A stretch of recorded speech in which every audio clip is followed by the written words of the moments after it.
حضرت عبداللہ ابن عباس رضی اللہ تعالی عنہ نے فرمایا قال رسول اللہ صلی اللہ علیہ وسلم لا صغیرۃ مع الاصرار ولا کبیرۃ مع الاستغفار۔ میرے آقا نے فرمایا کہ چھوٹے گناہ کو اگر بار بار کیا جائے تو وہ چھوٹا نہیں رہتا، بار بار کیے جانے کی وجہ سے وہ بڑا بن جاتا ہے، گناہ کبیرہ بن جاتا ہے۔ اور گناہ کبیرہ اگر کسی بندے سے ہو جائے، جب وہ توبہ کر لے، اپنے رب سے استغفار کرے، معافی کا طلبگار بن جائے، اللہ رب العالمین اس کو ضرور معاف کر دیتا ہے۔ اس کے کھاتے کے اندر، اس کے نامہ عمل کے اندر گناہ کبیرہ باقی نہیں رہ سکتا۔ اگلی حدیث پاک کے اندر نبی پاک صلی اللہ تعالی علیہ وآلہ وسلم نے فرمایا الا اخبرکم باکبر الکبائر قالوا بلا یا رسول اللہ صلی اللہ علیہ وسلم قال الاشراک باللہ وعقوق الوالدین وشہادۃ الزور او قول الزور قال فما زال رسول اللہ صلی اللہ علیہ وسلم یقولها حتی قلنا لیتہ سکتا۔ نبی پاک علیہ السلام نے فرمایا کیا میں تم کو کبیرہ گناہوں کی خبر نہ دوں؟ عرض کیا یا رسول اللہ صلی اللہ علیہ وسلم کیوں نہیں، یعنی یا رسول اللہ، اللہ کے پیارے محبوب آپ ضرور ہم کو بڑے گناہوں سے خبردار فرما دیں، بڑے گناہوں کی اطلاع ہم کو ضرور دے دیں تاکہ ہم کو پتہ چل جائے کہ یہ گناہ کبیرہ ہیں تو ہم ان سے اپنے آپ کو محفوظ کر لیں۔ میرے آقا نے فرمایا چلو پھر سنو، اللہ تعالیٰ کا کسی کو شریک بنانا یہ بھی گناہ کبیرہ ہے، اور حقوق الوالدین، اپنے والدین کی نافرمانی کرنا یہ بھی گناہ کبیرہ ہے، اور فرمایا کہ جھوٹی گواہی دینا یا آپ نے فرمایا کہ جھوٹ بولنا یہ بھی گناہ کبیرہ ہے۔ نبی پاک علیہ السلام اپنی زبان مبارک سے یہ جملے بار بار فرماتے چلے گئے، آپ بار بار فرماتے چلے گئے۔ صحابی فرماتے ہیں حتیٰ کہ ہم نے یہ کہنا شروع کر دیا کاش کہ اللہ کے محبوب اب اپنا کلام مکمل فرما لیتے، کاش کہ اللہ کے محبوب اب اپنی زبان مبارک سے یہ جملہ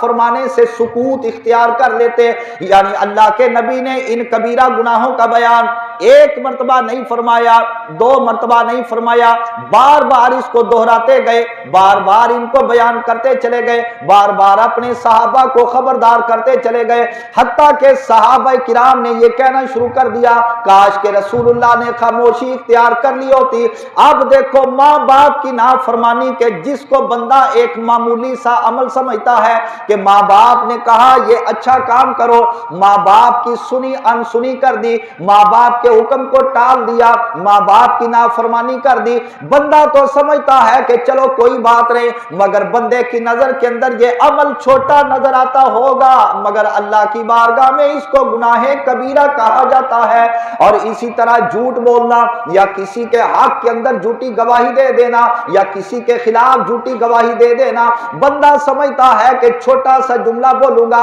اس سے کیا ہو جائے گا، اس سے یہ ہوگا کہ کسی کا بہت زیادہ نقصان ہو جائے گا اور تیرا اپنا آخرت کے اندر بہت زیادہ نقصان ہو جائے گا۔ اس واسطے نبی پاک علیہ السلام نے فرمایا یہ اکبر الکبائر ہے، بڑے بڑے گناہوں میں سے چند ایک یہ کبیرہ گناہ ہے، چند ایک یہ بڑے گناہ ہیں۔ بندہ مومن کو چاہیے کہ وہ ان سے اپنے آپ کو بچا کے رکھے۔ حضرت عبداللہ ابن عمر رضی اللہ تعالی عنہ روایت کرتے ہیں قال رسول اللہ صلی اللہ علیہ وسلم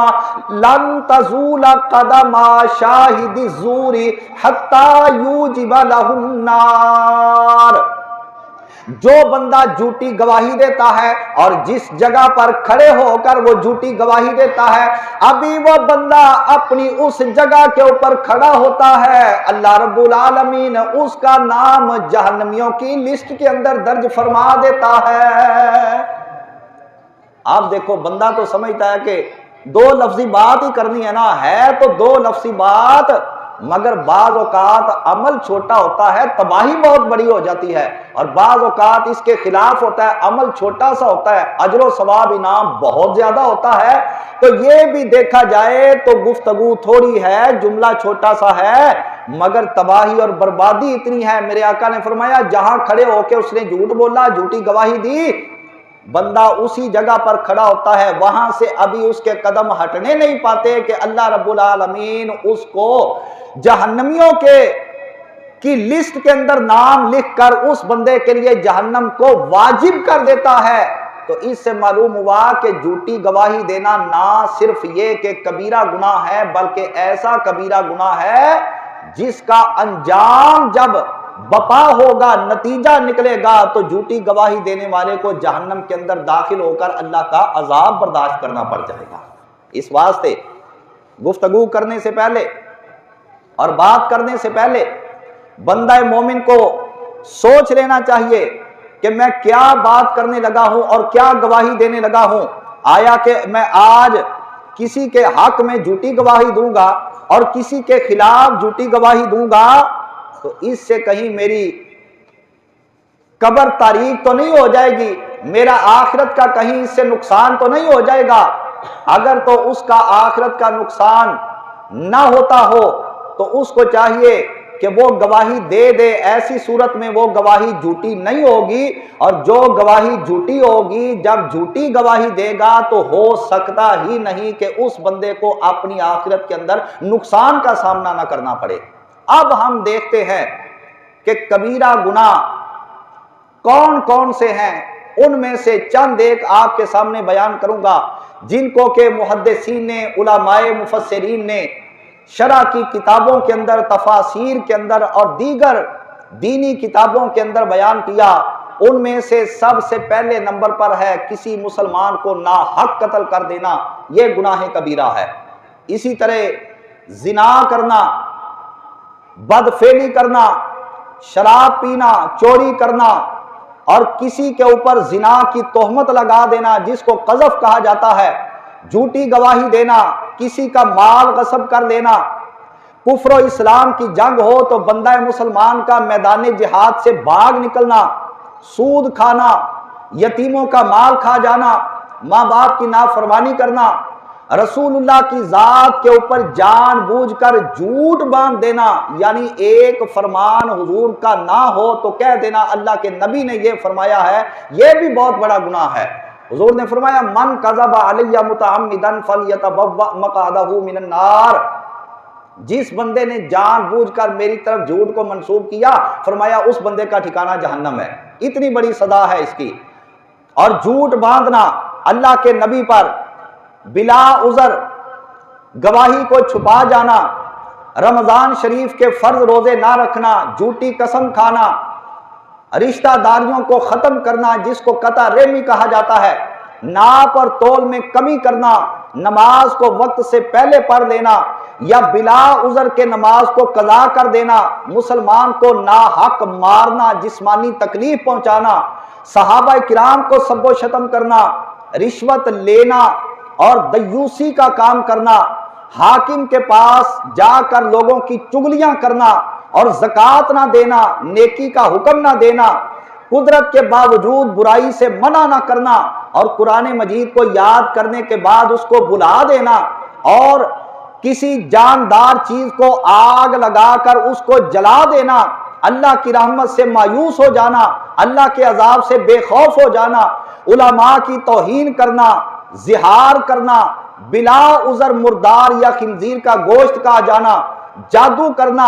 اور جب عورت ماہواری کے ایام میں ہو تو اس سے قربت اختیار کرنا، یہ سارے کے سارے گناہ ہیں اور گناہ کبیرہ ہیں۔ اس کے علاوہ مسلمان کی عزت پر ناحق ظلم کرنا، پیشاب کے قطروں سے نہ بچنا، اللہ تعالیٰ کی ذات و صفات کے متعلق بغیر علم کے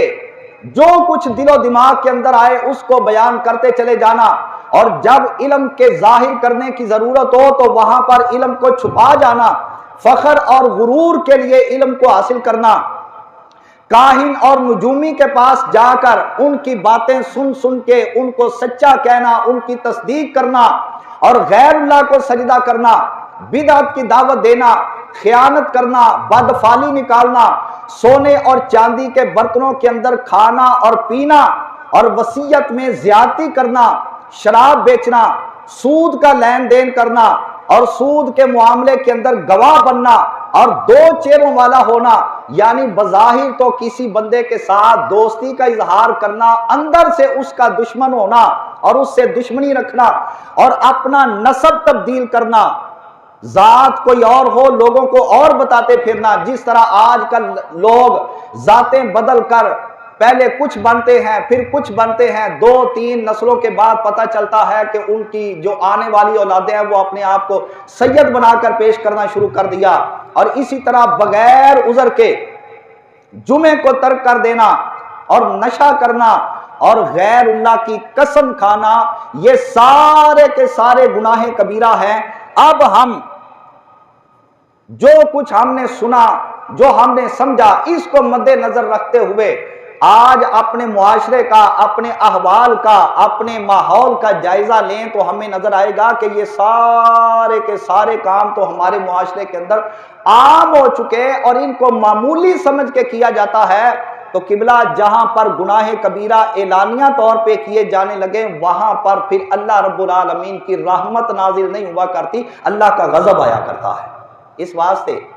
اگر مسلمان یہ چاہیں ہم پہ اللہ کی رحمت نازل ہو تو پھر ہر بندہ اپنی اصلاح کرے۔ یہ نہیں میں کسی کو کہوں کہ آپ سدھر جاؤ، کوئی مجھے آ کے کہے جی آپ سدھر جاؤ، ہر بندہ اپنی اصلاح کرے، ذاتی طور پہ اپنے آپ کو ٹھیک کرے، ہر بندہ اپنے اہل و عیال کے اوپر نگہبان اللہ کی طرف سے بنا دیا گیا، اپنے گھر والوں کی اصلاح کرے، اہل و عیال کو سمجھائے، ان کو راہ راست پر لائے۔ تو جب بندہ فردن اپنی اور اہل و عیال کی اصلاح کی کوشش کرنا شروع کر دے گا تو پھر وہ وقت دور نہیں ہے، وہ وقت آئے گا کہ جب سارے کا سارا معاشرہ سدھر جائے گا، تمام مسلمان سیدھے ہو جائیں گے۔ جب سیدھے ہوں گے تو اب اللہ کی بارگاہ میں پھر التجا کرنے کی ضرورت نہیں ہوگی، یا اللہ برکت نازل فرما، یا اللہ رحمت نازل فرما۔ اللہ رب العالمین اتنا مہربان ہوگا کہ وہ دعا کیے بغیر، سوال کیے بغیر ہی اپنے بندوں کے اوپر اپنی رحمتوں کا نزول شروع فرما دے گا۔